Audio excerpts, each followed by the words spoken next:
নমস্কার বন্ধুরা, WB top tuition ক্লাসের পক্ষ থেকে তোমাদেরকে স্বাগত।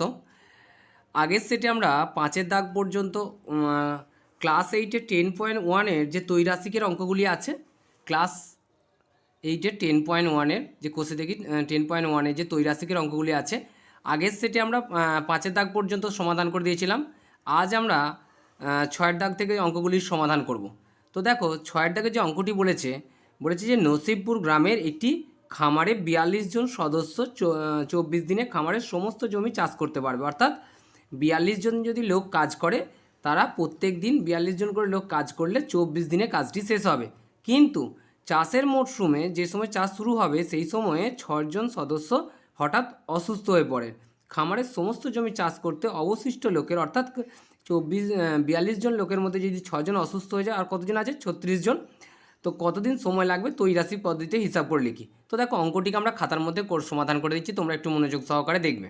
তো দেখো, অঙ্কটিকে আমরা খাতার মধ্যে তুলে নিয়েছি। এখানে দেখো, অবশিষ্ট সদস্য সংখ্যা কত? 42 থেকে 6 জন লোক অসুস্থ হয়েছে, 36 জন অবশিষ্ট আছে। সদস্য সংখ্যা, সমস্যাটি হলো কি? সদস্য সংখ্যা আর সময়টা এখানে যেহেতু দিনে উল্লেখ করা আছে, আমরা পাশে দিন উল্লেখ করে দিয়েছি। 42 জন লোকে 24 দিন সময় লাগে, তাহলে 36 জন লোকের কতদিন সময় লাগে? দেখো, লোক সংখ্যাটা আগে থেকে কমেছে, কাজের পরিমাণটা এখানে নির্দিষ্ট আছে, এটা আমাদেরকে ভাবতে হবে যে কাজটা একই পরিমাণ আছে। সেক্ষেত্রে আমরা কি করব? সদস্য সংখ্যা কম হলে, আগের থেকে যেহেতু কমেছে, তাহলে নির্দিষ্ট কাজটা শেষ করতে বেশি সময় লাগবে, তাই আমরা এটাই লিখব যে সদস্য সংখ্যা কম হলে সদস্য সংখ্যা কম হলে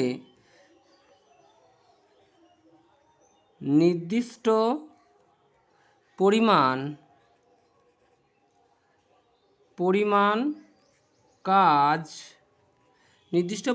কাজ শেষ করতে বেশি দিন সময় লাগবে। নির্দিষ্ট পরিমাণ কাজ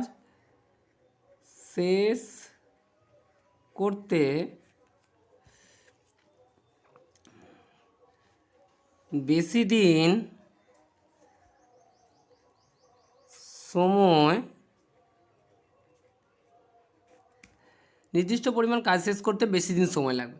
তাহলে এখানে সদস্য সংখ্যা কম হলে বেশি দিন লাগছে, আবার সদস্য সংখ্যা বেশি হলে কম দিন সময় লাগতো। সেক্ষেত্রে দেখো, ঠিক বিপরীত সম্পর্ক হচ্ছে। সেই জন্য আমরা কী করব? সদস্য সংখ্যার সাথে সময়ের, অতএব আমরা বলতে পারি সদস্য সংখ্যার সাথে সময়ের ব্যস্ত সম্পর্ক। সদস্য সংখ্যার সাথে সময়ের ব্যস্ত সম্পর্ক, তাই এটা ব্যস্ত সম্পর্ক আমরা অনুপাতে কীভাবে সাজাবো? দেখো, সমানুপাতে সাজালে যখন ব্যস্ত সম্পর্ক হবে, এটা প্রথম পদ, এটা দ্বিতীয় পদ, এটা তৃতীয় পদ, আর এটা চতুর্থ পদ। যখন ব্যস্ত সম্পর্ক হয়, প্রথম পদ, দ্বিতীয় পদটিকে আমরা প্রথমে দেব 36:42, তৃতীয় পদ যেমন আছে সেরকমই আমরা দেব 24 কত। এখানে স্টার চিহ্ন এক্স কেউ দিতে পারো, তাতে অসুবিধা নেই। সেক্ষেত্রে দেখো, আমি তোমাদেরকে চতুর্থ পদ বের করার একটা নিয়ম আমি শিখেছিলাম। আমাদের নিয়মটি হচ্ছে কি? দেখো, এই অঙ্কগুলির ক্ষেত্রে এত বিস্তারিতভাবে এইগুলো এখানে পাশে এখানে লেখার প্রয়োজন নেই। এখানে দেখো, আমরা জানি কি? প্রথম পদ প্রথম গুণ চতুর্থ সমান দ্বিতীয় গুণ তৃতীয়। তো আমরা চতুর্থ পদ যেহেতু নির্ণয় করব, তাহলে চতুর্থ পদটা এই বাম দিকে রেখে দেবো। চতুর্থ পদ সমান দ্বিতীয় গুণ তৃতীয়। দেখো, এটি এখানে এর সাথে গুণে ছিল, ইকুয়াল সাইনে এদিকে এসে ভাগে বসবে, অর্থাৎ এখানে হবে প্রথম পদ হবে এটি। তো দেখো, এটি প্রথম পদ করলাম। তো দেখো, এক্ষেত্রে তোমরা এইগুলোকে এইখানে লিখে অঙ্কটাকে বড় করার কোনো প্রয়োজন নেই। তোমরা নিয়মটা দেখে নাও যে চতুর্থ পদ করতে হলে কী করতে হয়। আমরা কি জানি? প্রথম পদের সঙ্গে চতুর্থ পদের, দ্বিতীয় সঙ্গে তৃতীয় পদের। তোমরা একটা জিনিস লক্ষ্য করবে যে চতুর্থ পদের মান নির্ণয় করতে হলে আমাদের দ্বিতীয় আর তৃতীয় পদকে উপরে গুণ করতে হয়, আর প্রথম পদ দিয়ে ভাগ করে দিলে আমরা চতুর্থ পদটি পেয়ে যাব। সেক্ষেত্রে আমরা বলতে পারি যে অতএব সময় লাগবে, অতএব নির্ণেয়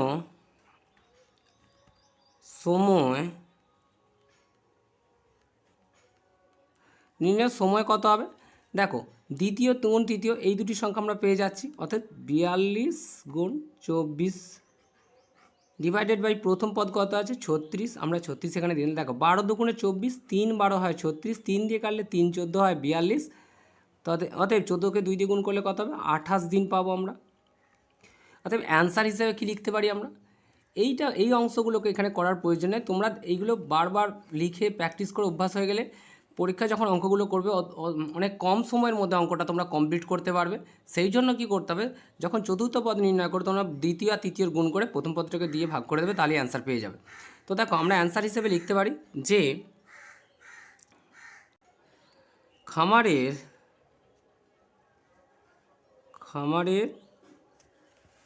সমস্ত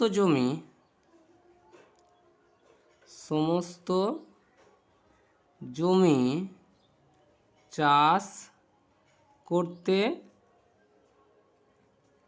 অবশিষ্ট লোকের 28 দিন, এই 28 দিন অ্যান্সার বেরিয়েছে, তাই আমরা করব 28 দিন সময় লাগবে, এটি আমাদের অ্যান্সার। পরে যে কোশ্চেনটি আছে দেখো, তো দেখো বন্ধুরা 7 দাগে যে অঙ্কটি দিয়েছে, বলছে একটি কারখানার 1000টি যন্ত্রাংশ তৈরি করতে 16টি মেশিনের 27 দিন সময় লাগে। তাহলে মোট যন্ত্রাংশ তৈরি হবে 1000টি, 16টি মেশিনের সময় লাগছে কত 27 দিন সময় লাগছে। যদি ওই কারখানায় আরও 2টি মেশিন বসানো হয় তাহলে একই সংখ্যক যন্ত্রাংশ তৈরি করতে, অর্থাৎ এই 1000টি যন্ত্রাংশ তৈরি করতে কতদিন সময় লাগবে ত্রৈরাশিক পদ্ধতি। দেখো এই 1000 সংখ্যাটি একটি নির্দিষ্ট কাজের পরিমাণের কথা বলা হচ্ছে, অঙ্কের ক্ষেত্রে এটিকে আমাদের ব্যবহার করার প্রয়োজন নেই, শুধু এটুকু মনে রাখতে হবে দুটি ক্ষেত্রেই কাজের পরিমাণটা এক, অর্থাৎ কাজটা নির্দিষ্ট, এই যে একই সংখ্যক বলা হয়েছে আর এখানে 1000টি উল্লেখ করে দিয়েছে, কাজটা এখানে নির্দিষ্ট, শুধু এইটুকু মনে রাখলেই হবে। তাহলে বিষয়টা কি দাঁড়ালো, 16টি মেশিন যে কাজটি 27 দিনে করতে পারবে ওই কারখানায় আরও 2টি মেশিন বসানো হয়েছে, তাহলে 16টার দুটো কটা হয়ে গেছে 18টি মেশিনে ওই যন্ত্রাংশগুলো তৈরি করতে কদিন সময় লাগবে, এটি আমাদের সমাধান করতে হবে। তো দেখো অঙ্কটিকে আমরা খাতার মধ্যে সমাধান করে দিচ্ছি। দেখো এখানে কি হচ্ছে, আমি অঙ্কটিকে খাতার মধ্যে এখানে তুলে নিয়েছি। সমস্যাটি হলো কি, মেশিন সংখ্যা দিন সংখ্যা, 16টি মেশিনে যে পরিমাণ কাজ 27 দিনে করতে পারবে, 16 + 2 অর্থাৎ 18টি মেশিনে সেই কাজটি কদিনে করবে। তো দেখো মেশিন সংখ্যা আগের থেকে গিয়েছে বৃদ্ধি পেয়েছে, তাহলে বলতে পারি মেশিন সংখ্যা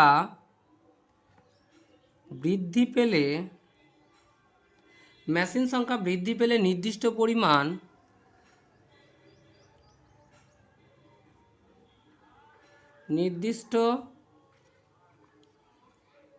পরিমাণ যন্ত্রাংশ তৈরি করতে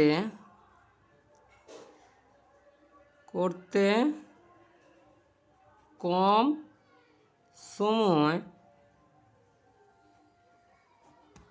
সময় লাগবে। অতএব আমরা বুঝলাম কি, এখানে মেশিন সংখ্যার সাথে দিন সংখ্যার কী সম্পর্ক হচ্ছে, বিপরীত সম্পর্ক হচ্ছে, মেশিন সংখ্যা বাড়লে দিন সংখ্যা কম লাগবে, আবার মেশিন সংখ্যা কমলে দিন সংখ্যা বেশি লাগবে, তাহলে ব্যস্ত সম্পর্ক। অতএব আমরা বলতে পারি কি, মেশিন সংখ্যার সাথে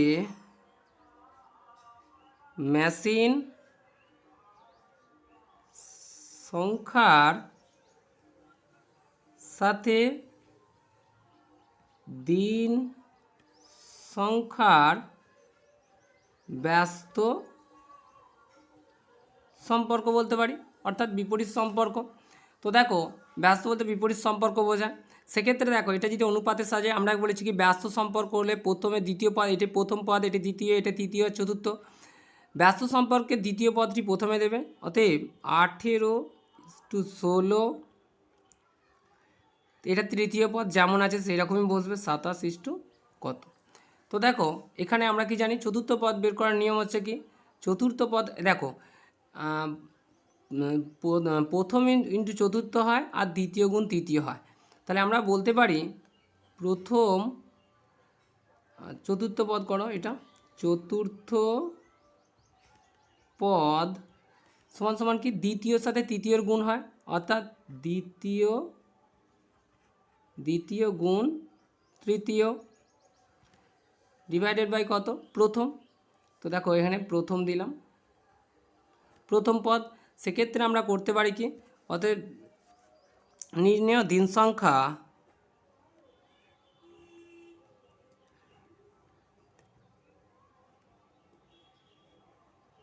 দেখো পরীক্ষার সময় তোমাদের এত কিছু এখানে পাশে লিখে লিখে করার প্রয়োজন নেই। তোমরা একটা জিনিস শুধু মাথার মধ্যে নিয়ে নেবে যে প্রথম পদের সাথে চতুর্থ পদের গুণ হয় আর দ্বিতীয় পদের সাথে তৃতীয়। যেটি আমার দেখো এই জোড়াটির মধ্যে আমাকে প্রশ্ন করা হয়েছে, তাহলে এই জোড়াটি আমাদের বাম দিকে থাকবে, আর যেটি আমাদেরকে দিয়ে দিয়েছে সেদিকে গুণে থাকবে এবং উপরে থাকবে।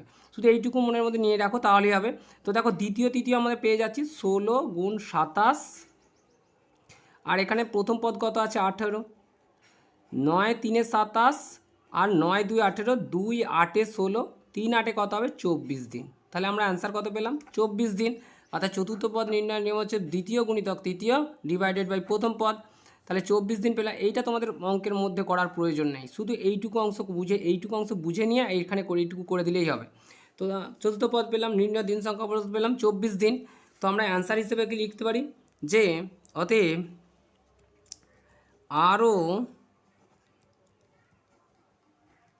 আরও দুটি মেশিন বসানো হলে দুটি মেশিন বসানো হলে 1000টি যন্ত্রাংশ তৈরি করতে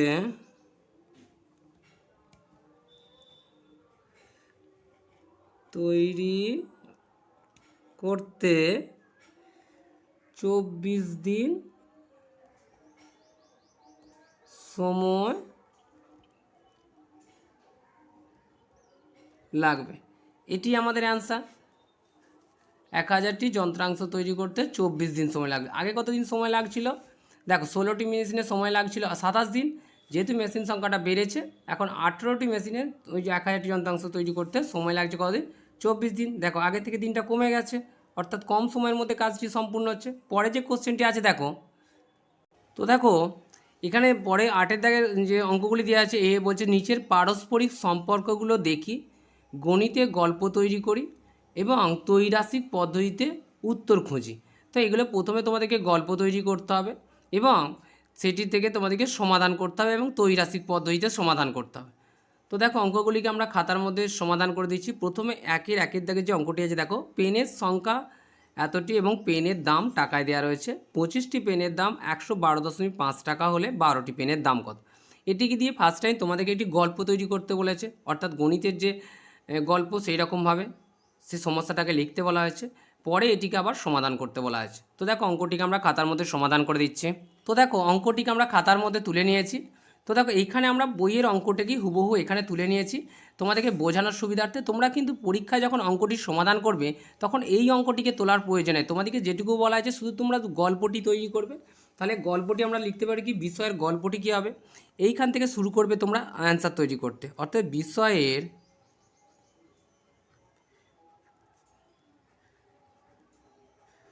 গল্পটা আমরা কি তৈরি করতে পারি, যে প্রথমে বলা হয়েছে 25টি পেনের দাম 112.5 টাকা বলা হয়েছে। তো এক্ষেত্রে আমরা লিখব কি, টিয়া একটি দোকানে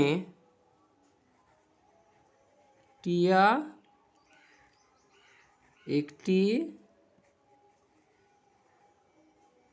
দোকানে 112.5 টাকা দিয়ে 25টি পেন কিনলো। অর্থাৎ প্রথমে কী হচ্ছে, 112.5 টাকা দিয়ে 25টা পেন কিনেছে। টিয়া একটি দোকানে 112.5 টাকা দিয়ে 25টি পেন কিনলো। টিয়ার এবার পরে বলতে পারি যে টিয়ার দিদি রিয়া ওই দোকান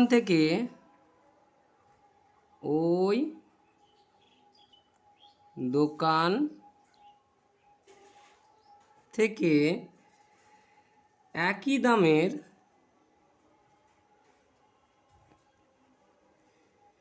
দামের 12টি পেন কিনবে, 12টি পেন কিনবে, তাহলে রিয়াকে মোট কত টাকা দিতে হবে? তাহলে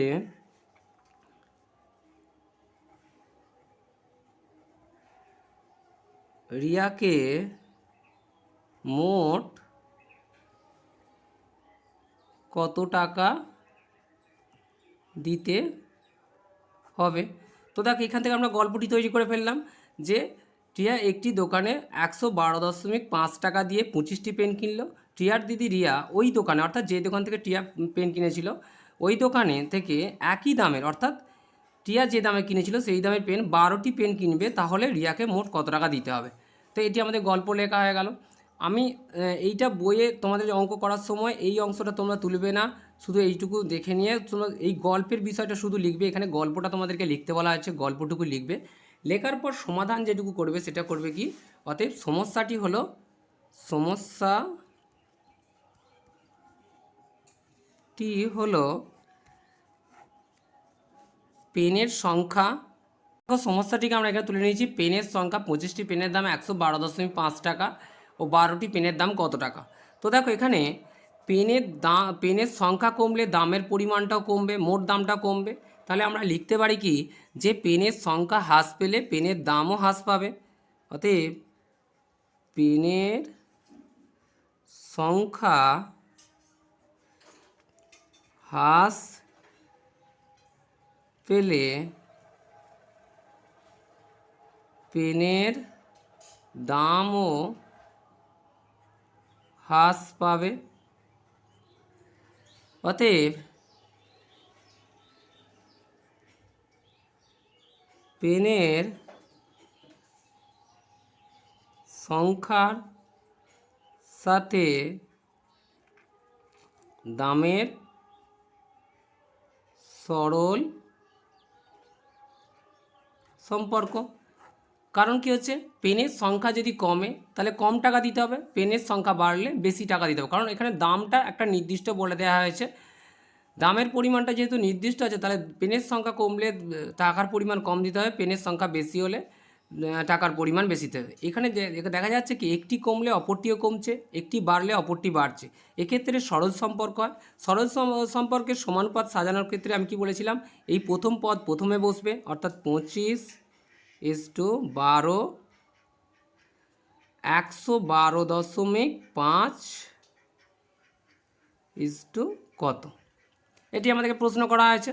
তো দেখো এক্ষেত্রেও আমাদের চতুর্থ পদটি নির্ণয় করতে হবে। চতুর্থ পদ নির্ণয়ের সূত্র কি, চতুর্থ পদ, দেখো আমরা কি জানি, সমানুপাত নির্ণয় করতে প্রথম পদের সঙ্গে চতুর্থ পদের গুণ হয় আর দ্বিতীয় তৃতীয়র গুণ হয়। তো চতুর্থ পদ নির্ণয়ের সূত্র হচ্ছে কি, দ্বিতীয় গুণ তৃতীয় ডিভাইডেড বাই প্রথম, তাহলে আমরা চতুর্থ পদটি পেয়ে যাব। তো এই অংশটি তোমাদেরকে এখানে করার প্রয়োজন নেই, তোমরা শুধু এইটুকু তোমরা বুঝে নেবে। নেওয়ার পর কী করবে, দেখো যে তোমাদের চতুর্থ পদ নির্ণয় করতে বলা হয়েছে, চতুর্থ পদটা কি, আমাদের কত টাকার প্রয়োজন হবে, অর্থাৎ কত টাকা দিতে হবে, অর্থাৎ মোট পেনের দাম হবে, অর্থাৎ মোট পেনের দাম হবে। তো দেখো এখানে দ্বিতীয় পদ কি আছে, 12, তৃতীয় পদ কত আছে, 112.5 ডিভাইডেড বাই এখানে 25 বসিয়ে দিলে, এইটা দশমিক তোলার জন্য এখানে আমরা 10 দিয়ে দিলাম। তো দেখো উপর নিচে যদি আমরা সমান, তো দেখো এখানে দেখো একে যদি 25 দিয়ে আমরা ডাইরেক্ট কাটি কত পাবো, দেখো এখানে 25 দিয়ে আমরা 112, তো দেখো এখানে আমরা কি করব, দেখো এখানে এটা যে 4 25-এ কত হয়, 100 হবে। আর এখানে কত, 2 1 নাম্বার 5 5 25-এ কত হবে, 125 হবে। এখানে আমরা কত পেলাম, 45 পেলাম। এটা 25 দিয়ে কেটে আমরা কত পেলাম, 45। তো দেখো এখানে যদি 5 2 × 10 আর 5 9 45 হয়। আর এটিকে যদি আমরা কাটি, 2 6 12 হয়, 6-এর সাথে 9-এর গুণ হলে কত হবে, 54 টাকা। অতএব আমরা অ্যান্সার হিসেবে কি লিখতে পারি, অতএব অ্যান্সার হিসেবে আমরা লিখতে পারি যে রিয়াকে মোট, অতএব রিয়াকে 12টি পেনের জন্য মোট 54 টাকা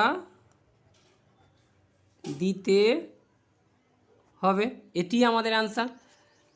তো দেখো অঙ্কটিকে আরেকবার আমি তোমাদেরকে বলে দিচ্ছি। তো এক্ষেত্রে কী করবে, প্রথমে যেমন গল্প তৈরি করে নেবে, নেওয়ার পর একই বিষয়ে সমস্যাটির সমাধান বলে করবে। সমস্যাটি হলে পেন সংখ্যা, পেনের দাম 25টি পেনের দাম 112.5 টাকা এবং 12টি পেনের দাম কত টাকা। পেনের সংখ্যা হ্রাস পেলে দামের পরিমাণ হ্রাস পাবে, তাহলে পেনের সংখ্যার সাথে দামের সরল সম্পর্ক। সরল সম্পর্ক ক্ষেত্রে কী হয় দেখো, সরল সম্পর্কের প্রথম পদ প্রথমে বসবে, দ্বিতীয় পদটি দ্বিতীয় স্থানে বসবে, তৃতীয় পদটি তৃতীয় স্থানে বসবে এবং চতুর্থ পদটি এখানে বসবে। তো দেখো চতুর্থ পদ আমাদেরকে নির্ণয় করতে বলা আছে। চতুর্থ পদে এখানে যেখানে চতুর্থ পদেই জিজ্ঞাসা চিহ্ন থাক আর দ্বিতীয় পদেই জিজ্ঞাসা চিহ্ন থাক, সেক্ষেত্রে আমাদের একটা রুলস আছে সমানুপাতে, যে প্রথম পদের সঙ্গে চতুর্থ পদের গুণ হয়, তৃতীয় গুণ হয়। চতুর্থ পদ বের করার নিয়ম কী আছে, চতুর্থ পদ সমান দ্বিতীয় গুণ দ্বিতীয়ের সাথে তৃতীয় সর্বদাই গুণ হবে আর প্রথমের সাথে চতুর্থ সর্বদাই গুণ হবে। তো দেখো এখানে প্রশ্ন চিহ্ন যেহেতু আছে চতুর্থ পদের সাথে, এটিকে আমরা এদিকে রাখবো, প্রথম আর দ্বিতীয় আর তৃতীয় যেহেতু এখানে আছে এখানে রাখবো। তো দেখো চতুর্থ পদ দ্বিতীয় গুণ তৃতীয় ডিভাইডেড বাই প্রথম পদটা এখানে দিয়ে দিলাম। দেওয়ার পর দেখো এখানে আমাদের দ্বিতীয় পদ ছিল 12 আর তৃতীয় পদ ছিল 112.5 টাকা, এখানে আমরা দিয়ে দিয়েছি। আর প্রথম পদটা এখানে দিয়েছি, উপর নিচে রেখে কেটে দিয়েছি, দশমিক তোলার জন্য নিচে 10 দিয়েছি। তো দেখেন এখানে উপর নিচে কাটার পর আমরা 6-এর সাথে 9-এর গুণ করে পেয়েছি কত, 54 টাকা। অর্থাৎ আমরা বলতে পারি যে রিয়াকে 12টি পেনের জন্য মোট 54 টাকা দিতে হবে। পরে কোশ্চেনটি দেখো। তো দেখো পরে যে 8-এর বিয়ের দাগে যে অঙ্কটি আছে, বলছে গতিবেগ কিমি পার ঘন্টা। কিমি পার ঘন্টা বলতে এখানে কী দেওয়া আছে, মানে 1 ঘন্টায় কত কিমি যায় সেটি কিমি পার ঘন্টা হিসেবে দেওয়া রয়েছে। আর দূরত্ব হচ্ছে কিলোমিটারে দেওয়া আছে, অর্থাৎ ঘন্টায় যদি 9 কিলোমিটার বেগে যায় তাহলে একটা নির্দিষ্ট সময়ের মধ্যে 112.5 কিমি দূরত্ব যেতে পারে। ঘন্টায় যদি 12 কিমি বেগে যায় তাহলে ওই সময়ের মধ্যে কতটা দূরত্ব যেতে পারবে, এখানে এটি প্রশ্ন করা হয়েছে। তো দেখো অঙ্কটিকে আমরা খাতার মধ্যে প্রথমে এই বিষয়ের একটি গল্প তৈরি করে দেবো, তারপর অঙ্কটিকে ত্রৈরাসিক পদ্ধতিতে সমাধান করে দিচ্ছি। তোমরা একটু মনোযোগ সহকারে দেখো। তো দেখো গণিতের বিষয়ে যে গল্পটি আছে সেটি আমরা এখানে লিখে নিয়েছি। রূপম ঘন্টায় 9 কিমি বেগে সাইকেল চালিয়ে 112.5 কিমি দূরত্ব অতিক্রম করে। ঘন্টায় যদি 9 কিমি বেগে যায় তাহলে 105 কিমি দূরত্ব একটা নির্দিষ্ট সময়ে অতিক্রম করতে পারে। রূপম যদি ঘন্টায় 9-এর জায়গায় 12 কিমি বেগে সাইকেল চালাতো তাহলে ওই একই সময়ে কত দূর পথ অতিক্রম করত। এটি আমাদের ওই বিষয়ের গল্প। তো দেখো অঙ্কটিকে যদি এবার আমরা ত্রৈরাসিক পদ্ধতিতে সমাধান করি কি পাবো, তাহলে আমরা বলতে পারি কি যে, তো দেখো সমস্যাটি হলো গণিতে গতিবেগ হচ্ছে এত কিমি পার ঘন্টা আর দূরত্বটা হচ্ছে কিলোমিটারে দেওয়া আছে, তাই পাশে আমরা কিমি লিখে দিয়েছি। তো দেখো প্রথমে দেওয়া আছে 9 কিমি পার ঘন্টা, অর্থাৎ 1 ঘন্টায় 9 কিমি বেগে গেলে ওই সময়ের মধ্যে 112.5 কিলোমিটার পথ যেতে পারে। যদি ঘন্টায় 12 কিলোমিটার বেগে যায় তাহলে কতটা দূর যেতে পারবে। তো আমরা দেখতে পাচ্ছি যে গতিবেগ বৃদ্ধি পেলে দূরত্বও বৃদ্ধি পাবে, অর্থাৎ গতিবেগ যদি বাড়ানো হয় একই সময়ের মধ্যে দূরত্ব বেশি যাবে। তাহলে আমরা লিখতে পারি যে গতিবেগ তো দেখো গতিবেগ বৃদ্ধি পেলে দূরত্ব বৃদ্ধি পাবে। অতএব আমরা বলতে পারি কি গতিবেগের সাথে গতিবেগের সাথে দূরত্বের সরল সম্পর্ক। কেন সরল সম্পর্ক হলো, দেখো গতিবেগ কমলে কম দূরত্ব যাবে, গতিবেগ বেশি হলে ওই সময়ের মধ্যে বেশি দূরত্ব যাবে। দেখো একটি বাড়ছে অপরটিও বাড়ছে, একটি কমলে অপরটিও কমবে, সেই ক্ষেত্রে সরল সম্পর্কের সমানুপাতে কিভাবে সাজাতে হয়, প্রথম পদটি প্রথমে হবে 9:12 আর দ্বিতীয় পদ করেছি, প্রথম পদ দ্বিতীয় পদ আমরা বসিয়ে দিয়েছি, তৃতীয় পদ কত আছে 112.5 কত। তো দেখো প্রথমে আমরা এটিকে সমানুপাতে করে নিলে পাবো কি, অতএব এটিকে একটু আমরা বিস্তারিতভাবে করে দিচ্ছি, আগেরগুলো যেমন শর্ট করে দিয়েছি এটাকে একটু বিস্তারিতভাবে করে দিচ্ছি, তোমরা এইটা দেখে নাও, পরেগুলো এরকমভাবে শর্ট নিয়মেই করবে, তাহলে পরীক্ষার সময়টা তোমরা বাঁচাতে পারবে। তো দেখো এখানে প্রথম পদ গুণ চতুর্থ পদ সমান দ্বিতীয় পদ গুণ তৃতীয় পদ। তো দেখো এখানে যদি আমরা চতুর্থ পদ করি, চতুর্থ পদটি আমাদেরকে নির্ণয় করতে বলা হচ্ছে। চতুর্থ পদটি আমরা এদিকে রাখবো। চতুর্থ পদ সমান সমান এটি যেমন দ্বিতীয় পদ গুণ তৃতীয় পদ ছিল, আমরা লিখে দিলাম। আর এটি গুণে ছিল এর সাথে, ইকুয়েশান এদিকে এসে কী হবে, ভাগে হবে প্রথম পদ। তো দেখো এই নিয়মে আমরা যদি সাজাই, দ্বিতীয় পদ কত আছে, 12 আছে, আমরা 12 দিলাম। তৃতীয় পদ কত আছে, 112.5 আছে, দিলাম। আর প্রথম পদ কত আছে, প্রথম পদ আছে 9, আমরা 9 দিলাম। তো দেখো এক্ষেত্রে এখানে যদি আমরা দশমিকটাকে তুলে দিই তাহলে কত পাবো, নিচে একটি 10 পাবো। তো 3 4 12 আর 3 3 9 হয়, 2 2 4 হবে, 2 5 10 হবে। 5 দিয়ে যদি এটাকে আমরা ভাঙি কত পাবো, বা এক্ষেত্রে আরও একটু সুবিধা হতো তোমরা যদি এটাকে, তো দেখো এখানে কি হচ্ছে, আমরা 5 দিয়ে যদি এটাকে ভাগ করি কত পাবো, দেখো 5 দিয়ে 112 দশমিকটা যদি তুলে দিয়েছি, এখানে 5 2 কত হবে, 10 হবে। 5 2 কত হবে, 10 হলো, 1 2 5 2 কত হবে, 10 হবে, 2 5 5 5 25 হবে। তো এখানে দেখো পেলাম কত, 225। এইটাকে আমরা 5 দিয়ে কেটে করলাম 225। 3 দিয়ে যদি 225কে ভাগ করি কত পাবো, দেখো 3 দিয়ে 225কে ভাগ করলে আমরা 75 পাবো। তবু এখানে আমরা দেখে দিয়েছি 3 দিয়ে 225কে, 3 7 21, 1 5 3 5 15 পেলাম। তো দেখো এখানে কত পেলাম, 75। 3 দিয়ে কেটে পেলাম কত, 75। 75কে যদি 2 দিয়ে গুণ করি কত হবে, 150 কিমি। অতএব আমরা অ্যান্সার হিসেবে কি লিখতে পারি, অতএব অ্যান্সার হিসেবে লিখতে পারি যে ওই একই সময়ে 12 কিমি বেগে সে মোট 150 কিমি দূরত্ব যাবে। তো এটি আমাদের অ্যান্সার। পরে যে কোশ্চেনটি আছে দেখো, তো 8 সি এর যে অঙ্কটি দেওয়া আছে দেখো, বলছে পাম্প সংখ্যা 6টি দেওয়া রয়েছে, সেচের জমির পরিমাণ হচ্ছে বিঘায় দেওয়া রয়েছে, অর্থাৎ 6টি পাম্প 31.2 বিঘা জমি জলসেচ করতে পারে, 13টি পাম্প ওই সময়ের মধ্যে কত বিঘা জমি জলসেচ করবে, এটি আমাদের প্রশ্ন করা হয়েছে। তো দেখো অঙ্কটিকে প্রথমে আমরা বিষয়ের গল্পটি তৈরি করে নেব, তারপর ত্রৈরাশিক পদ্ধতিতে এটিকে সমাধান করব। তো দেখো বিষয়ের গল্পটা আমরা এখানে লিখে নিয়েছি যে 31.2 বিঘা জমি জলসেচ দেওয়ার জন্য মোট 6টি পাম্পের প্রয়োজন। তাহলে ওই একই ক্ষমতা সম্পন্ন 13টি পাম্প দিয়ে মোট কত বিঘা জমি জলসেচ দেওয়া যাবে। তো এবার দেখো এই বিষয়ের এবার আমরা সমস্যাটি লিখতে পারি। এটা প্রথমে গল্পের বিষয়টা লিখে নেওয়া হলো, অতএব বলতে পারি সমস্যাটি হলো, তো দেখো প্রথমে কি দেওয়া আছে, তো দেখো আমরা এখানে অঙ্কটি তুলে নিয়েছি। পাম্প সংখ্যা দেওয়া আছে 6টি পাম্প যদি একটি নির্দিষ্ট সময়ের মধ্যে 31.2 বিঘা জমি জলসেচ করতে পারে, তাহলে একই ক্ষমতা সম্পন্ন 13টি পাম্প দিয়ে একটি নির্দিষ্ট সময়ে কত বিঘা জমি জলসেচ করা যাবে। দেখো পাম্প সংখ্যা বৃদ্ধি পেলে জমির পরিমাণটাও বৃদ্ধি পাবে, কারণ এখানে পাম্পের সংখ্যা বৃদ্ধি পেলে ওই সময়ের মধ্যে বেশি পরিমাণ জমি জলসেচ করা যাবে। তাহলে আমরা লিখতে পারি যে পাম্প সংখ্যা বৃদ্ধি পেলে সেচের জমির পরিমাণও বৃদ্ধি পাবে। অর্থাৎ বলতে পারি কি যে পাম্প সংখ্যা বৃদ্ধি পেলে সেচের জমির পরিমাণ বৃদ্ধি পাবে, সেচের জমির পরিমাণ বৃদ্ধি পাবে। অতএব পাম্প সংখ্যার সাথে সেচের জমির পরিমাণে কি সম্পর্ক, তাহলে অতএব বলতে পারি যে পাম্প সংখ্যার সাথে সেচের জমির পরিমাণের সরল সরল সম্পর্ক।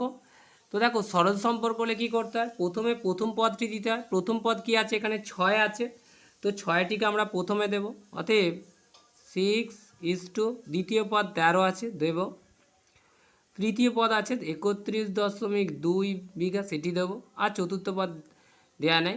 চতুর্থ পদ নির্ণয়ের সূত্র আমরা আগেই বলেছি, অতএব আমরা বলতে পারি কি চতুর্থ পদ সমান সমান কি জানি, চতুর্থ পদ সমান দ্বিতীয় গুণ তৃতীয় ডিভাইডেড বাই প্রথম, এটি হচ্ছে চতুর্থ পদ নির্ণয়ের সময়। অতএব আমরা বলতে পারি যে সেচের জমির পরিমাণ হবে, সেচের জমির পরিমাণ সমান কত লিখতে, চতুর্থ পদটি হচ্ছে সে কতটা পরিমাণ জমি চাষ করে জল সেচ করতে পারে সেটি বলা আছে। আমরা এখানে চতুর্থ পদটি এখানে করে নিচ্ছি, সেচের জমির পরিমাণ হবে, দেখো দ্বিতীয় গুণ তৃতীয় অর্থাৎ কি 13 গুণ 31.2, আর যে কথা দেওয়া আছে 6। তো দেখো এক্ষেত্রে দেখো এই দশমিকটা তোলার জন্য আমরা নিচে একটি 10 দিয়ে দিলাম, কারণ এক ঘর পর দশমিক, দশমিকটা 1, দশমিক পর এক ঘর আছে, তাই 0 দিলাম, দশমিকটা তুলে দিলাম। তো দেখো আমরা যদি 6 দিয়ে একে ভাগ করি কত হবে, 6 1 6, এখানে কত পেলাম 5 6 30 পেলাম, আর 6 2 12 কত পেলাম 52 পেলাম। 52কে যদি আমরা 13 দিয়ে গুণ করি, 52কে যদি আমরা 13 দিয়ে গুণ করি কত পাবো 52, 13কে 2 দিয়ে গুণ করলে দেখো 13কে যদি 2 দিয়ে গুণ করি কত হবে 26 6 হাতে 2, 5 তারা 65 66 আর 67, কত পেলাম 676, অর্থাৎ 676/10। আমরা একটু 10টাকে কাটলাম না কেন, এটা তোমাদের সুবিধার্থে, কারণ না হলে তোমাদেরকে ভাগ করতে হতো। দেখো এখানে কী হতে হবে, আমরা 10 দিয়ে ভাগ করা মানে দশমিকটাকে জাস্ট এক ঘর সরিয়ে দেবো, অর্থাৎ 6.7.6 বিঘা, এটি করতে পারি। এক্ষেত্রে আমরা ভাগ করতে হলাম, শুধু দশমিকটা এক ঘর বাম দিকে সরিয়ে দিলেই হয়ে গেল, 67.6 বিঘা জমি চাষ করতে পারবে। তাহলে অ্যান্সার হিসেবে আমরা কি লিখতে পারি, যে অ্যান্সার হিসেবে লিখতে পারি, অতএব 13টি পাম্প দিয়ে মোট 67.6 বিঘা জমি জল সেচ করা যাবে, এটি আমাদের অ্যান্সার। তো বন্ধুরা পরে যে কোশ্চেনটি আছে দেখো 4 নম্বরে যে কোশ্চেনে 8-এর ডি এর দাগে যে কোশ্চেনটি দিয়ে দেখো 8-এর ডি এর যে কোশ্চেনটি আছে দেখো, বলছে প্রতি ছাত্রের দৈনিক বরাদ্দ দানা শস্য গ্রামে হচ্ছে 306 গ্রাম এবং ছাত্র সংখ্যা জন্য 425 গ্রাম, অর্থাৎ 425 জন ছাত্রের প্রতিদিন 306 গ্রাম করে খাদ্য বরাদ্দ আছে। এবার ওই ছাত্র সংখ্যা বেড়ে যদি 458 জন হয়, তাহলে ওই সমপরিমাণ খাদ্য কত গ্রাম করে পড়বে প্রত্যেক ছাত্র, সেটি আমাদেরকে নির্ণয় করতে বলা হয়েছে। তো দেখো অঙ্কটিকে আমরা খাতায় প্রথমে এর গণিতের যে গল্পটি আছে সেটি আমরা তৈরি করব, তারপর এটিকে ত্রৈরাসিক পদ্ধতিতে সমাধান করব। তো দেখো অঙ্কটিকে খাতার মধ্যে সমাধান করে দিচ্ছি, তোমরা একটু মনোযোগ সহকারে দেখবে। তো দেখো বন্ধুরা অঙ্কটিকে আমরা খাতার মধ্যে তুলে নিয়েছি। তো এখানে দেখে দেখ কোনো বিদ্যালয়ের মিড ডে মিল প্রকল্পে 425 জন ছাত্রের দৈনিক বরাদ্দ খাদ্যশস্যের পরিমাণ হচ্ছে 306 গ্রাম, অর্থাৎ প্রত্যেক জনকে 306 গ্রাম করে খাদ্যশস্য দেওয়া হয় একটা নির্দিষ্ট পরিমাণ খাদ্যের। ছাত্র সংখ্যা বেড়ে যদি 458 হয়ে যায়, তাহলে প্রতি ছাত্রের দৈনিক বরাদ্দ খাদ্যশস্যের পরিমাণ কত হবে। যদি খাবারের পরিমাণটা নির্দিষ্ট থাকে, তাহলে দৈনিক খাদ্যশস্যের পরিমাণটা কিছুটা কমে আসবে। তো সেক্ষেত্রে দেখো সমস্যাটি হলো কি, প্রতি ছাত্রের দৈনিক বরাদ্দ দানাশস্য অর্থাৎ গ্রামে, এবং ছাত্র সংখ্যা কত দিয়েছে 425 জন, যেটা রয়েছে এটা 306 জন, 306 গ্রাম করে পায় যদি 425 জন ছাত্র থাকে। 458 জন ছাত্র থাকলে কত গ্রাম করে পাবে সেটি আমাদেরকে প্রশ্ন করা হয়েছে। তো আমরা লিখতে পারি কি, ছাত্র সংখ্যা বৃদ্ধি পেলে, ছাত্র সংখ্যা বেড়েছে মানে যেহেতু খাবারের পরিমাণটা এখানে নির্দিষ্ট রয়েছে, তাহলে ছাত্র সংখ্যা বাড়লে প্রতি খাদ্যের পরিমাণটা কিছুটা কমে আসবে। তাহলে দেখো আমরা লিখতে পারি ছাত্র সংখ্যা বৃদ্ধি পেলে ছাত্র সংখ্যা বৃদ্ধি পেলে দৈনিক বরাদ্দ দানাশস্যের পরিমাণ দৈনিক বরাদ্দ দানা শস্যের পরিমাণ হ্রাস পাবে। তো দেখা যাচ্ছে প্রতি ছাত্রের অতএব বলতে পারি কি দানা শস্যের পরিমাণের সাথে ছাত্র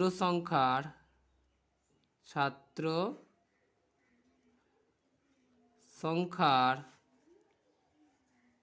ব্যস্ত সম্পর্ক। তাহলে ব্যস্ত সম্পর্ক হলে আমরা কি জানি যে দ্বিতীয় এখানে প্রথম পদ 306, দ্বিতীয় পদ 80, তৃতীয় পদ 80, চতুর্থ পদ 80। তাহলে আমাদের ছাত্র সংখ্যা যেহেতু এই যে ব্যস্ত সম্পর্ক, তাহলে দ্বিতীয় পদটি আমাদের প্রথমে দিতে হবে, এটি দিলাম ইজ টু প্রথম পদ 306, এটিকে আমরা দিলাম 306, তৃতীয় পদ 425 আমরা দিলাম 425 ইজ টু চতুর্থ পদ কত হচ্ছে 458, আমরা এটি দিলাম। তো আমরা কি জানি দেখো, প্রথম পদ গুণ চতুর্থ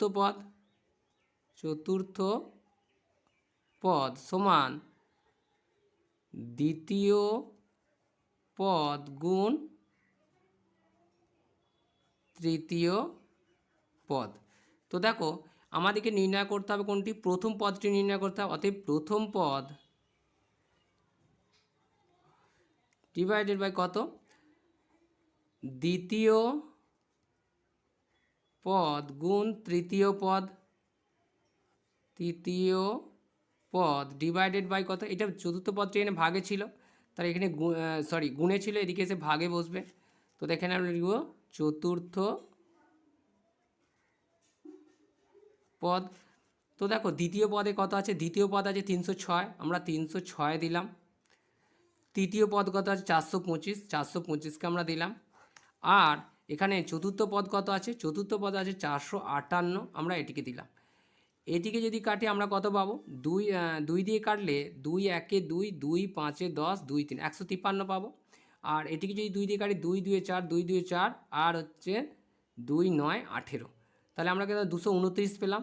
এখানে দেখো এটিকে যদি আমরা ডাইরেক্ট এর সঙ্গে গুণ করে দিই কত পাবো, এর সঙ্গে যদি গুণ করি 6 5 0 2 5 পাবো।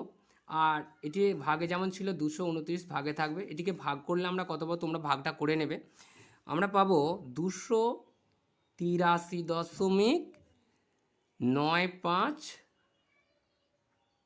গ্রাম প্রায়, এটি পাবো। অর্থাৎ প্রত্যেক ছাত্রে কত করে হবে, প্রত্যেক ছাত্রের 283.95 গ্রাম করে পাবে। অর্থাৎ ছাত্র সংখ্যা বৃদ্ধি পেলে তাদের প্রতি খাদ্যের পরিমাণটা কিছুটা কমে আসবে। আগে ছিল 306 গ্রাম, এখন 283.95 গ্রাম করে হয়েছে। অতএব আমরা অ্যান্সার হিসেবে কি লিখতে পারি, অ্যান্সার হিসেবে লিখতে পারি যে প্রতি ছাত্রের দৈনিক বরাদ্দ খাদ্য শস্যের পরিমাণ হবে কত, 283.95 গ্রাম প্রায়। এটা প্রায় লিখে দেবে, কারণ এটা সম্পূর্ণভাবে পাওয়া যাবে না। 283.95 গ্রাম প্রায়। তো বন্ধুরা আজ এই পর্যন্তই। আমরা পরবর্তী ক্লাসে 10.2 এর যে রাশির যে সমাধানগুলি আছে সেগুলির সমাধান করে দেবো।